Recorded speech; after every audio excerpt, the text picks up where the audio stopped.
To build a mind so strong it scares people is not to cultivate brute intellectual force or a veneer of unshakable confidence, but to embark on the perilous, luminous journey of confronting the depths of the unconscious, a journey that Carl Jung understood as the path to individuation. This process, which Jung described as the integration of the fragmented parts of the psyche into a harmonious whole, demands more than mere self-improvement. It requires a descent into the shadowed corners of the self, a reconciliation of opposites, and a radical embrace of authenticity.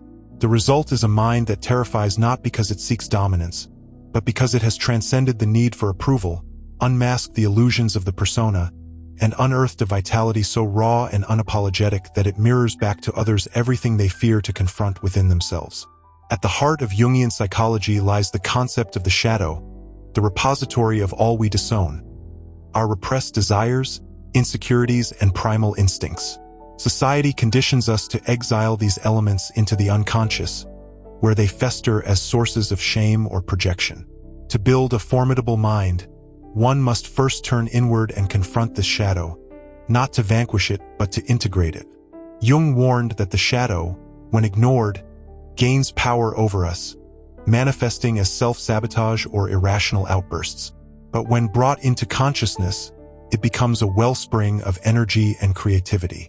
Imagine a person who has stared into their own darkness, acknowledged their capacity for cruelty, selfishness, or fear, and yet chosen to channel these forces consciously.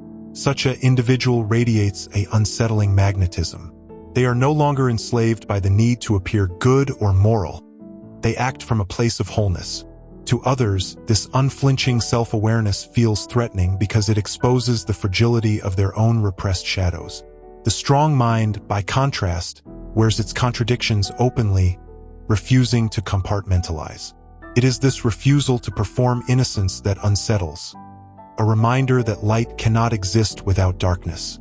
Equally critical is the dismantling of the persona, the mask we wear to navigate society. The persona is a necessary social tool, but when over-identified with, it becomes a prison. Many people mistake their roles, parent, professional, activist, for their true selves, clinging to these identities to avoid the vulnerability of existential ambiguity. A Jungian approach demands the dissolution of this façade. To shed the persona is to stand naked, stripped of titles and accolades, and confront the question, who am I when I am not performing? The answer is rarely comfortable. Yet this very discomfort is the crucible of strength. A mind that has abandoned the safety of the persona no longer fears judgment, for it has nothing left to prove.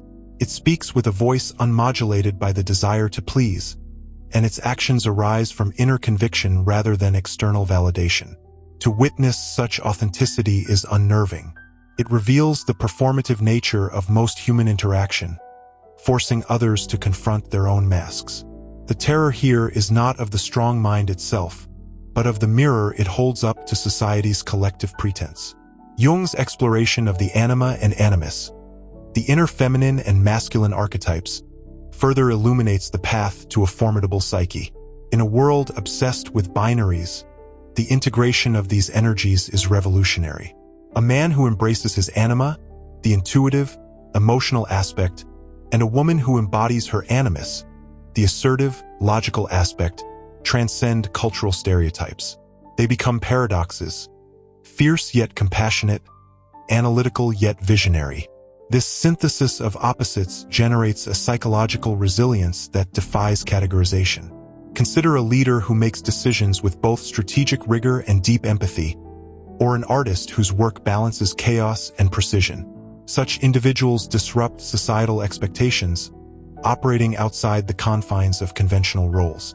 Their very existence is a provocation, a challenge to the rigid frameworks that others cling to for security. The strong mind, in this sense, becomes a living critique of the status quo, and critique, as Jung knew, is often met with fear. The culmination of this journey is individuation, the process of becoming who one truly is. Individuation is not about perfection but wholeness, a recognition that the self is a mosaic of light and shadow, masculine and feminine, conscious and unconscious. The individuated person carries an aura of completeness, a quiet certainty that needs no external affirmation. This is not arrogance. but a groundedness born of self-knowledge. To encounter such a person is to feel both inspired and exposed. Their presence amplifies the unspoken anxieties of those still fragmented, still hiding behind personas, still at war with their shadows. The strong mind does not seek to intimidate. It simply exists in its fullness, and in doing so, becomes a mirror reflecting the unresolved tensions in others. This is why it scares people. It embodies the potential they have yet to claim. Jung's concept of synchronicity, meaningful coincidences that defy logical explanation, adds another layer to this archetype of mental strength. A mind attuned to synchronicity perceives patterns and connections invisible to the purely rational intellect.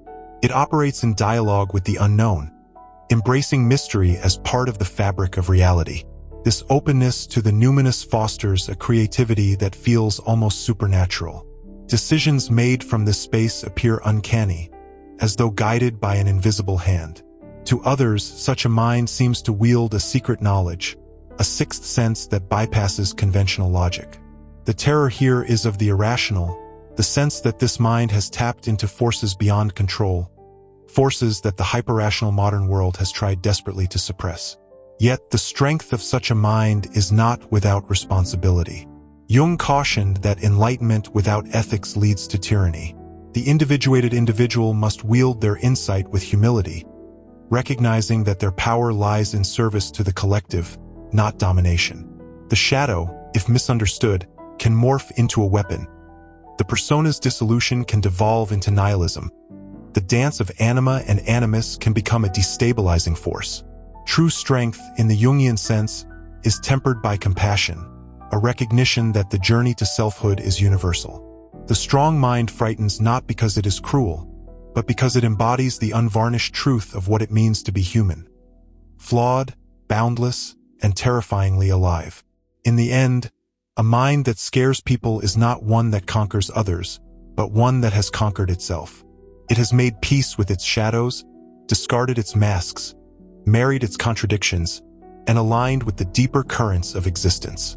Such a mind is a testament to the audacity of self-creation, a reminder that the greatest power lies not in controlling the external world, but in mastering the inner one. And mastery, as Jung knew, is not a destination, but a continuous dialogue with the unknown territories of the soul. To witness this dialogue is to glimpse the terrifying beauty of what a human mind can become.